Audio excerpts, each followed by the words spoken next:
네, 안녕하세요. 유민아빠입니다. 2022년 2월 23일, 지금 현재 시간 12시 57분 막 지나고 있습니다. 이번 방송은 어제였죠. 22일, 2월 22일 화요일 날, 제가 우크라이나와 그 다음에 러시아, 여기에 곁다리로 유럽 주요국 간의 어떠한 과거 히스토리에 대해서 좀 설명드리는 그런 방송을 하나 만들어 봤습니다. 그 후속편에 해당된다라고 할 수 있는 방송이 되겠는데요. 어, 좀 이상하지 않으세요? 뭐가 이상한가요? 22일 날 저녁이었죠. 오후, 늦은 오후 아니면 초저녁 북구 무렵에서 독일에서 그 노스트림 가스관 그 승인을 갖다가 잠정 중단하겠다라고 발표했습니다. 러시아 제재 건으로. 그리고 이제 EU도 침공이다라고 보고 여기에 대한 각종 제재를 하겠다라고 발표를 했고요. 그리고 우리나라 시간으로 23일 새벽입니다. 23일 새벽도 아니고 사실은 밤이죠, 밤. 22일 밤. 바이든 대통령이 그 러시아 제재와 관련해 가지고 담화를 발표하겠다라고 했습니다. 그래서 뭐 우리나라 시간으로 2시에 한다, 뭐 3시에 한다, 1시에 한다. 좀 왔다 갔다 했던 것 같아요. 시간이. 뭐 어쨌든 간에 그렇게 발표를 했습니다. 그래서 제지안이 발표를 하고 났는데 당연히 미국장은 떨어졌죠. 근데 유럽장은 낙폭을 많이 회복을 했어요. 일부 국가는 플러스로 일단 강보합권에서 마감했고 하락했다라고 하더라도 약보합권이었습니다. 더군다나 러시아는 마이너스 2% 이내, 즉 1%대에서 하락을 마무리했죠. 장중에, 그러니까 그저께였죠. 그저께 그 21일장에서는 마이너스 13%까지 폭락했던 그 러시아 주식시장이 어제도 마이너스 한 8, 9%까지 폭락하더니 결국엔 낙폭을 상당 부분 회복하고 1.8%, 9% 정도에 마무리했던 걸로 기억을 하고 있습니다. 자, 미국장이 이렇게 이제 그 1%대 이상 하락한 이유는 아무래도 22일장 휴장이었다 보니까 그거에 대한 반영, 후반영 부분에 해당돼 가지고 하락했다라고 한다면은 각종 제재들이 발표를 했고 여기에다가 더 기가 막힌 것은 뭐 기가 막히다라고 한 건 기가 막히다라고 할 사안은 아닌 것 같은데 어쨌든 간에 미국장이 마감하고 우리나라 시간으로 23일 날 새벽 한 6시 무렵에요. 외신에서 속보창이 떴어요. 어떤 속보창이 떴냐면은 미러 미국과 러시아 간 그 국무회담 외교회담이 취소된다, 없었던 일로 됐다, 뭐 이제 이런 발표가 나왔고 곧 이어서 정상회담도 취소, 그냥 없었던 일로 하겠다, 미국에서 공식적으로 발표를 했습니다, 백악관이. 자, 이런 뉴스가 나왔어요. 이런 뉴스가 나왔는데 그 미국의 이제 그 공포지수죠, 빅스가 마이너스 5%까지 순식간에 빠져버리더라고요. 공포지수가 빠진다라는 것은 위험자산 선호도가 높아진다는 거죠. 주식시장이 긍정적입니다. 자, 이게 바로 어제 22일 날 나왔으면, 이 기사가 나왔으면 우리나라 시장 어떻게 됐을까요? 이 외교회담이나 아니면 정상회담이 취소하겠다라고 했다가 하면은 아마 우리나라 장 어제 이 코스닥 지수가 어제 장중에 마이너스 2% 빠지고요. 결과는 종가는 마이너스 1.83% 하락한 채 마감했거든요. 아마 못했어도 마이너스 2에서 마이너스 2.5% 정도는 하락했을 겁니다. 그죠? 이 정도 기사가 만약에 장중에 나왔으면은 그냥 순식간에 마이너스 지수 1, 2%는 그냥 빠지는 그러한 기사였겠죠.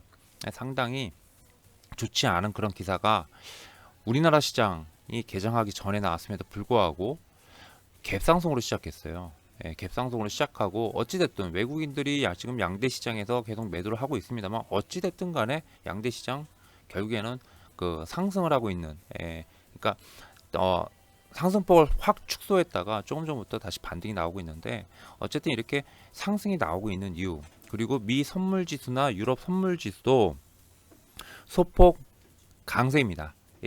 소폭 강세예요. 0.3%에서 0.7% 정도 상승하고 있습니다. 왜 이런 현상이 나왔을까요? 도대체 어떤 걸 보고 어떤 걸 보고 시장이 반응을 하는 걸까요? 자, 여기에 대한 결론을 먼저 내놓고 방송을 들어가도록 할게요. 예. 왜냐면은 지금까지 우크라이나 사태 있죠. 지금까지 우크라이나 사태는 중반기, 중반기로 들어갔다. 중반기가 이어졌다라고 하면은 자, 오늘로써 후반기로 들어간 걸로 저는 생각을 합니다. 예, 후반기로. 그래서 제가 블로그에다가 미국장 코멘트를 쓸 때 한국 증시에다가도 이런 표현을 해놨어요. 예, 우크라이나 사태가 중반기 가장 절정에 이르는 그런 구간이 끝나고 이제는 완화적인 흐름이 이어질 수 있는 후반기로 접어드는 게 아니냐라고 썼습니다. 자, 이거에 대한 근거 논리를 말씀을 드리는데 뭐 그냥 재밌는 이야기 하나 들으신다고 생각하면 돼요. 근데 이 이야기를 아시면 후반기로 들어가는구나. 그러면 주시장이 뭐 이렇게 되겠구나 라는 것 정도는 쉽게 캐치할 수 있어요. 근데 이런 걸 모르고 작은 뉴스 하나 또 나오면은 또 매도해야 된다 어쩐다 이런 말이 나옵니다. 무슨 말인지 아시겠죠? 알고서 뉴스를 보는 것과 모르고서 뉴스를 보면은 차이가 큽니다. 그래서 제가 이 방송을 하는 목적은 그런 의미에서 하는 거다라고 좀 말씀을 드리겠습니다. 자, 본 방송을 좀 들어가려고 그러는데 제가 몇몇 가지 자료를 준비했어요. 자, 여기 보시면은 미국이 우크라이나에 10억 달러의 경제 지원을 하겠다라고 발표한 적이 있습니다. 그래서 우크라이나가 러시아로부터 에너지 수입을 제한받는 데 따른 지원금이다라고 그 목적을 명확하게 밝혔습니다. 자, 이게 언제적 기사냐면요. 한참 된 기사예요. 언제적 기사냐면 바로 2014년 3월 초에 나온 기사입니다. 3월 초에. 예, 굉장히 오래된 기사죠. 2014년 3월이면은 무슨 일이 있었습니까? 바로 러시아의 크림반도 침공이 있었어요. 네, 러시아의 크림반도 침공이 있었습니다. 여기가 크림반도죠. 예, 크림반도에 침공이 있었습니다. 자, 그러면은 이거 침공이 있은 후에 미국이 우크라이나에 왜 10억 원을 갖다가 10억 원이 아니라 10억 달러를 갖다가 지원을 해줬는지 이 부분을 알고 사실은 요 앞부분이 중요하고요. 요 뒷부분도 중요합니다. 그래서 지금 현재 이런 상황이 벌어진 거고 그래서 결말은 이렇다라고 이어지거든요. 왜 10억 달러를 지원했는지에 대해서 우선적으로 먼저 간단히 설명할게요. 2차 세계대전이 1945년에 이제 종결이 됐죠. 그 뒤에 유럽 서방 선진국들, 지금은 서방 선진국이라고 부르는데 서유럽 국가들은 러시아에 대해서 굉장히 불안해했어요. 이러다 보니 49년에 뭘 창설을 했죠? 바로 나토라는 걸 창설을 했습니다. 예, 나토라는 걸 창설을 했어요. 이렇게 나토라는 걸 창설을 하고 나니까 러시아 입장에서 볼 때 왠지 불안해요. 그죠? 이 나토가 말 그대로 방어, 이 동유럽으로부터의 어떠한 방어적인 그러한 성격을 가진 연합군대를 창설했다라는 건데 러시아 입장에선 가만히 있을 수가 없었습니다. 예, 그래가지고 만든 것이 바로 바르샤바 조약 기구라는 걸 만들었죠. 예, 제 나이가 지금 40대 후반이니까 아마 제 나이 정도 되시는 분들은 제 나이 이상 되시는 분들은 바르샤바 조약 기구 많이 들어보셨을 겁니다. 소련이라는 말이 굉장히 친숙하죠. 우리는 어린 분들은 나이가 좀 젊으신 분들이나 어린 친구들은 소련 하면은 왠지 좀 낯선 느낌이 드실 거예요. 근데 어쨌든 간에 이때 당시 이제 여기 보시면은 이제 우크라이나를 비롯해서 루마니아 그리고 뭐 폴란드라든지 헝가리라든지 그리고 체코 알바니아 그리고 당시 독일은 반으로 똑 쪼개져 있었습니다. 그래서 동독, 불가리아 등이 모여가지고요. 총 8개국이 바르샤바 조약 기구를 창설했습니다. 그게 언제냐면 51년이에요. 51년. 자, 이 51년에 이렇게 창설을 했고요. 그러면서 팽팽한 그러한 이 나토와 바르샤바 조약 기구 간의 어떤 팽팽한 선이 유지가 된 상태에서 60년대 중반에 알바니아가 먼저 이 바르샤바 조약을 갖다가 탈퇴를 했습니다. 자, 그리고 1990년에 서독과 동독이 통일을 했어요. 그러면서 이 소비에트 연방공화국이 어떻게 됩니까? 붕괴를 합니다. 언제냐면은 거의 91년이죠. 그러면서 이 바르샤바 조약 기구가 91년도에 해체를 하게 돼요. 예.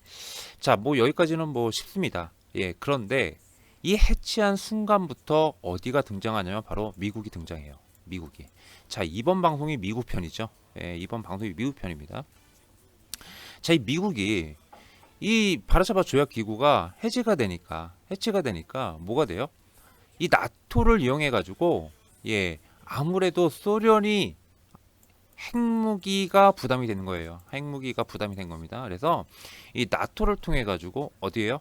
예, 동진을 하는 그러한 그 압박을 갖다가 유럽 주요 국가랑 그다음에 나토에다가 압박을 가해요. 그러면서 실제로 지속적으로 하나 둘씩 집어삼키기 시작합니다. 이 동진 정책이. 근데 이게 미국에서 노골적으로 예, 대놓고 진행한 거기 때문에 뒤에서 뭐 압박하거나 숨어서 압박하거나 하지 않았어요. 예, 그냥 대놓고 압박을 했습니다. 대놓고요. 그리고 이거를 갖다가 러시아는 계속 껄끄스럽게 봤고요. 그러면서 하나둘씩 집어삼키죠. 어디를 집어삼켰죠? 예, 뭐 헝가리, 폴란드, 그리고 뭐 루마니아 등 이런 동유럽 국가들을 하나씩 하나씩 어딥니까? 나토에다가 집어넣기 시작합니다. 예, 나토에다가 집어넣기 시작해요. 그러면서 이게 2019년이거든요. 2019년도에 이 서유럽과 러시아 간의 경기가 어딥니까? 예, 러시아 빼놓고는 다 애매하게 돼버렸어요. 예, 러시아 빼놓고는. 여기는 이제 중립국 혹은 약간 친러시아향이고, 그렇죠? 예, 그리고 여기도 중립국, 그리고 여기도 살짝 중립국이었었습니다. 즉 여기를 경계선으로 해가지고 쭉 나옵니다. 이제 이런 상태까지 도달을 하면서 미국은 여기서 그치지 않고요. 2010년대 후반 들어서는 아예 조지아, 옛날로는 그루지아죠. 그루지아, 예, 그루지아. 이 조지아랑 그다음에 우크라이나까지 어딥니까? 예, 바로 나토에다가 가입시키기 위해서 그 유럽 주요 국가, 그다음에 우크라이나에 직접적으로 개입을 하려고 그래요. 예, 실제 있었던 일이래요. 실제로. 자, 그런데 여기서 문제가 생겨요. 뭐냐면은 우크라이나 같은 경우는 2012년인가 13년까지 2012년까지 무슨 일이 있었냐면은 그때 당시 정부가요. 예, 그때 당시 정부가 친러시아향 정부였습니다. 예, 그리고 친서방국향 그 세력을 갖다가 반정부 세력이라고 불렀대요. 그때 당시는 2012년까지는. 그러니까 미국이 어디에다가 동조를 했냐면 어디에다 지원했냐면 이 반정부 세력에다가 계속적으로 여러모로 물심양면으로 물질적인 지원과 각종 지원들을 다 해줬다고 합니다. 그래서 결국에는 2012년부터 2011년, 12년에 반정부 시위가 굉장히 격화됐고요. 미국 정부는 잘 됐다 싶어가지고 반정부 시위를 어떻게 됩니까? 대규모로 잘 지원을 해주면서 뒤에서 물심양면으로 지원을 해주면서 친서방 세력들, 그렇죠? 반정부 세력들이 그때 당시 정부죠. 예, 그 정부 친러시아 정권을 갖다가 몰아내요. 그러면서 실제로 탄핵 같은 걸 했어요. 예, 말 그대로 예, 탄핵 같은 걸 성공을 했습니다. 그러면서 2012년도에 새로운 정부가 들어서는데 이거는 친서방 세력의 정부가 들어선 케이스죠. 예, 러시아로서는 어떻게 됩니까? 인정할 수 없는 일이에요. 이게 2009년에 대통령 선거를 통해 가지고 정상적으로 대통령이 된 정부인데 이거를 갖다 몰아내고 하니 얼마나 껄껄스러웠겠어요. 기분 나쁘죠. 굉장히 기분 나쁩니다. 그런데 여기에 더해 가지고 이 우크라이나 정부가 어떻게 되냐면 우리는 앞으로 EU에도 가입하고 나토에도 가입할 거야. 또 이거를 갖다 미국이 조장질을 했대요. 예, 러시아로서는 어떻게 됩니까? 그나마 얘네들이 완충지대 역할을 해줬는데 우크라이나마저 여기가 빨갛게 변할 수 있겠다라는 그러한 뭐가 나오죠? 불안감이 휩싸입니다. 해서 러시아가 침공을 했어요. 2013년 침공을 했습니다. 어디에 침공했습니까? 예, 바로 여기죠. 요 부분. 예, 이 부분입니다. 자, 흔히 말하면 예, 그 크림반도죠. 크림반도. 이 크림반도에 침공을 해서 예, 침공을 해가지고 크림반도를 갖다가 완전히 분리 독립 국가식으로 만들어 버려요. 예. 그러니까 이 크림반도를 뺏기니까 이게 명분은 이거였습니다. 뭐냐면은 미국 때문에 열받아가지고 그런 거예요. 미국 때문에. 결국엔 미국 때문에 열받아가지고 그렇게 했다라는 얘기가 커요. 미국 언론사나 이런 데서는 아무 말도 안 하죠. 아무 말도 안 합니다. 근데 쉽게 우리나라 기사들 찾아보면은 2013년도, 14년도 기사 찾아보면 나옵니다. 관련 기사들이나 혹은 이런 관련된 문서들이나 이런 것들이 나옵니다. 없는 얘기를 꾸며드린 건 아니에요. 예, 그러다 보니 얘네들을 달래기 위해서 10억 달러에 달하는 원조를 갖다가 해준다라는 겁니다. 그러면서 계속 달랬어요. 그러면서 야 너네들 계속 나토 가입시해. 우리가 독일이 됐던 프랑스가 됐던 영국이 됐던 어디가 됐든 간에 우리가 알아서 해줄 테니까 너네들이 신청서만 제출하면 돼 라고 했어요. 근데 우크라이나는 그동안 못했습니다. 미국이 자꾸자꾸 독일이나 프랑스 등을 갖다가 압박을 하는데 못하고 있거든요. 근데 사실은 그 전에 무슨 일이 있었냐면은 여러분들 최근에 뉴스를 보시면 이런 얘기가 나와요. 무슨 얘기가 나오냐면 혹시 그 이 2014년이죠. 크림반도를 갖다가 러시아가 찬탈해 버리고 그 뒤에 2014년과 15년도에 만든 협정서가 하나가 있습니다. 혹시 기억들 하십니까? 바로 민스크 의정서라고 하죠. 요새 뉴스를 보면은 가끔씩 나오는 말입니다. 민스크 의정서. 이 민스크 의정서가 뭐냐면은 러시아가 여기를 침공하니까 우크라이나와 러시아 간의 어떠한 그 이 대립각을 갖다가 완화시켜 줄 필요가 있었거든요. 그래서 이때 당시 프랑스와 그 다음에 독일이 나서서 중재를 해줬어요. 주도적으로 프랑스와 독일이 나서서 중재를 해줬습니다. 요 두 나라 사이를 중재를 해줬어요. 그러면서 중재의 결과물이 바로 민스크 협정서라는 거예요. 민스크 의정서라고 하죠. 의정서. 자, 이 민스크 의정서의 요지는 뭐냐? 뭐 여러 가지 그런 얘기가 그 합의문이 쭉 있는데 그 중에서 하나가 뭐냐면요. 여기 독립국가로 완전히 인정해 주는 거. 그리고 요번에 사단이 난 곳이 어디죠? 사단이 난 곳이 바로 여기죠. 여기. 이게 뭔가요? 여기지 여기. 여러분들. 그 여기가 뭐죠? 갑자기 이름이 저도 기억이 안 나는데 돈바스 지역이죠. 돈바스. 돈바스 지역에 대한 뭐냐면은 자치권을 부여해 줌으로써 어떤 독립된 그런 기구를 만들어 주겠다. 라고 협정서가 만들어졌어요. 그런데 우크라이나가 이걸 안 지켰습니다. 그동안. 그동안 개무시하고 있었어요. 이걸 안 지키고 있었어요. 그럼에도 불구하고 러시아가 이거에 대해서 이 의정서를 들이밀면서 야 너네들 왜 이거 안 지켜?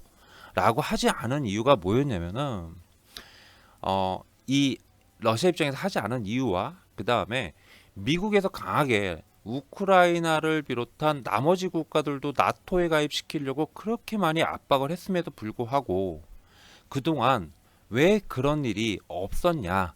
이 부분이 되게 궁금한 이제 이 부분을 알아야 되는데요.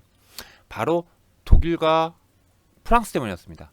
그리고 다른 국가들도 비슷한 그러한 의견들을 가진 나라들이 꽤 많았고요.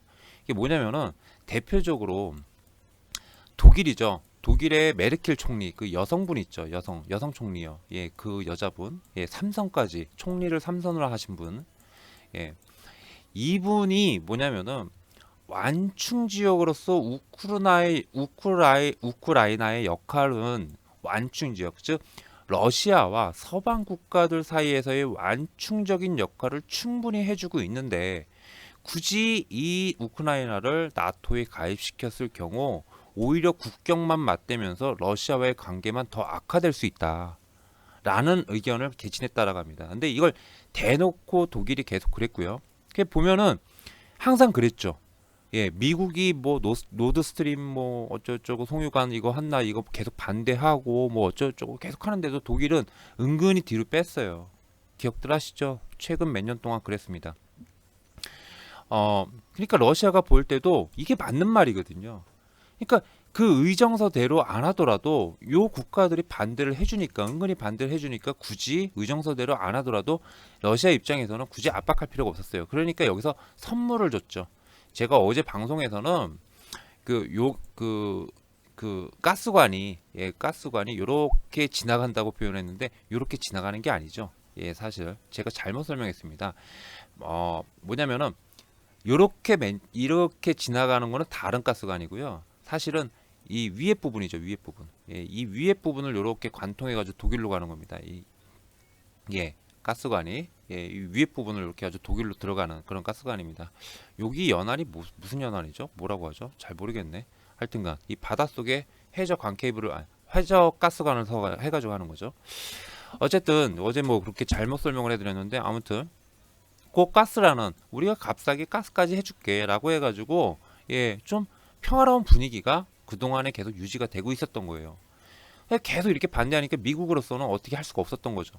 그런데 여기서 사단이 나버립니다. 무슨 사단이 나버리면 메르켈 총리가 작년 12월에 작년 하반기죠. 여름인가 언제 공식적으로 더 이상 총리직을 수행하지 않겠다라고 했습니다. 그러면서 작년 12월부로 정치에서 손을 놔버렸죠. 미국이 이 틈을 갖다 비집고 우크라이나를 다시 꼬드긴 거예요. 왜? 야, 러시아는 너네들 송유관 끊는다고 가스관 끊는다고 그래가지고 이거 수수료도 못 받잖아. 가스관 다 일로 빼놨는데 이거 어떡할 거야. 근데 유럽에서는 뭐 해줘? 계속 너네들 원조 해주잖아. 너네들 유럽 국가지 러시아 관련 속국이 아니잖아 라고 계속 얘기를 합니다. 그래가지고 얘네들이 어떻게 돼요? 거기에 앞서서 메르켈 총리가 이제 퇴임하기에 앞서서 후딱 나토 가입 신청을 해버린 거예요. 이게 러시아 입장에서 보면 어떻게 됩니까? 깝깝해지죠. 메르켈 총리라는 사람이 없어져 버리니까 깝깝해져 버립니다. 그래서 이 똘똘이 스머프라 불리는 푸틴이 계획을 세웠다라고 해요. 이런 의견이 상당히 많습니다. 근데 이게 언론사로는 잘 안 나오죠. 이게 언론사로는 잘 안 나옵니다. 뭐 미국 언론사뿐만 아니라 전체적으로 잘 나오지 않습니다. 이게 뭡니까? 계획을 세웠다 이거예요. 민스키 의정서. 민스키 의정서대로 얘네들이 안 하니까 그러면 우리가 강제로라도 하겠다라고 해가지고 군 병력을 갖다가 쭉 배치를 해버리죠. 여기다 쭉 배치해 놓고서는 바로 지난주였죠. 여기 바로 이 저기 이거 뭡니까? 이 지역 왜 돈바스 지역이죠. 돈바스 지역의 주요 자치구 2개의 자치구에 대해서 독립을 승인해 버려요. 러시아가 승인을 해버립니다. 굉장히 빠른 속도로 했죠. 단 2주가 안 걸렸어요. 여기 자치구를 바로 독립국가로 갖다가 승리를 해버린 거예요. 러시아로서는 아니 우크라이나로서는 깜짝 놀란 거죠. 순식간에 일어났으니까. 그러면서 뭡니까? 여기다 파병을 하겠다라고 발표를 했습니다. 물론 어제 러시아 그 대변인이 이랬습니다. 우리가 파병한다 했지 파병했다 그랬니? 아직 파병 안 했어. 왜 이렇게 오바들해? 그리고 우리가 언제 그 파병이 러시아에 군대 보낸다고 그랬니? 아니잖아. 이 자치구의 평화 유지를 위해서 평화 유지군 개념의 군인을 보내겠다라는 거지. 우리가 언제 침공용으로 여기다 보낸다고 그랬니? 라고 한 거예요. 사실은 어떻습니까? 2014년, 15년에 만들어진 이 의정서대로 사실은 러시아가 진행하겠다라고 한 거예요. 무슨 말인지 아시겠죠? 그러다 보니 독일에서도 할 말이 없는 겁니다. 해서 독일에서는 그냥 기존에 여기서 받는 가스, 그 다음에 여기랑 여기에서 받는 가스 전체 수입량의 50%를 러시아로부터 받고 있죠. 아직 노드 스트림 가스관 2관에서는 천연가스만 채워져 있지 실제로 단 어떻게 합니까? 1kg도 받은 적이 없어요. 아직 정상화가 안 된 겁니다. 승인이 안 된 겁니다. 이 승인을 갖다 잠정 중단시킨 거예요. 폐쇄가 아니라 언제든지 다시 할 수 있다는 얘기예요. 무슨 말인지 아시겠죠?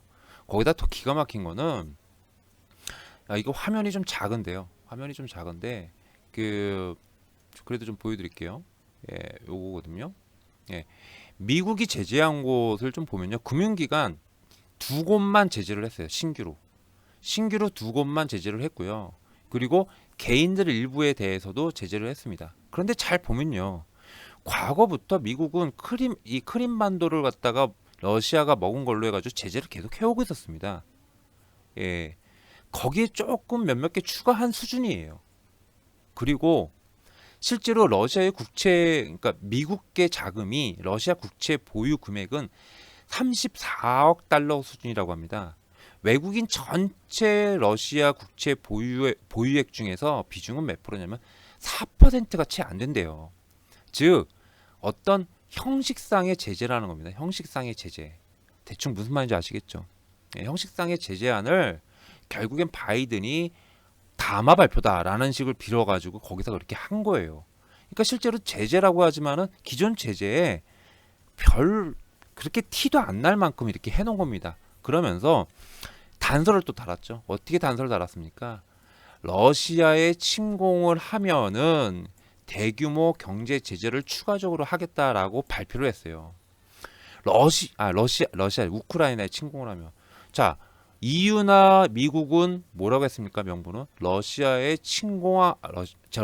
우크라이나에 침공한 것을 로 간주해서 제재를 하겠다라고 해놓고서는 추가적인 제재는 러시아가 우크라이나를 침공을 하면 추가적인 제재를 하겠다라고 발표했어요. 웃기죠. 그러면서 미국은 계속 한 발 물러서 있습니다. 어떻게 물러서 있습니까? 그런데 말이지, 우크라이나는 나토 회원국이 아니잖아. 러시아가 침공한다고 그래가지고 우리가 직접적으로 여기 개입할 수가 없네. 미군을 보낼 수가 없어. 라고 계속 발을 빼고 있어요. 미국은 여기서 뭘 원하는 건가요? 그래, 너네들 이거 먹고 꺼져. 꺼져. 그냥 이 식인 거예요. 유럽들도 마찬가지입니다. 러시아가 이거를 갖다가 너네들이 원하는 대로 이렇게 했으니까 이제는 군사 좀 물려줄래? 우리가 이거에 대해서 토 안 달게 라고 한 수준이라는 거예요. 이제 무슨 말인지 아시겠죠? 그 정도 수준이라는 겁니다. 예. 여기서 하나 더 중요한 것은 뭐냐면은 우크라이나 대통령 및 정부가 지난 22일 날 뭔가 하나를 발표했습니다. 뭘 발표했나요? 우크라이나 내에서는 전쟁이 없을 것이다라고 선언을 했습니다. 아니, 뭘 믿고 전쟁이 없다라고 선언을 하나요? 그죠? 예. 이거를 뭘로 보고 있냐면 여기 자치구를 그냥 우리 정부가 인정해 주겠다. 즉 예전에 2014년 15년도에 만든 의정서대로 진행을 하겠다라고 한 게 아니냐라는 의견이 있다라는 겁니다. 아마 가능하죠. 예, 가능할 겁니다. 그래서 러시아의 입장에서는 취할 수 있는 건 다 취했고 미국이나 유럽 입장에서도 과거에 했던 의정서대로 진행을 한 거기 때문에 여기다가 또 왈가불가 뭐라고 할 수가 없네. 예, 그런 상황이라는 거예요. 그래서 요번에 그 러시아가 이렇게 할 때 가장 적극적인 나라가 어디였죠? 바로 프랑스였죠. 예, 프랑스였습니다.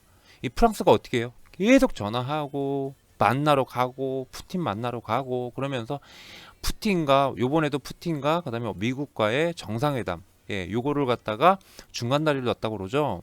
예, 이거에 대해서 일부에서는 이런 얘기도 있어요.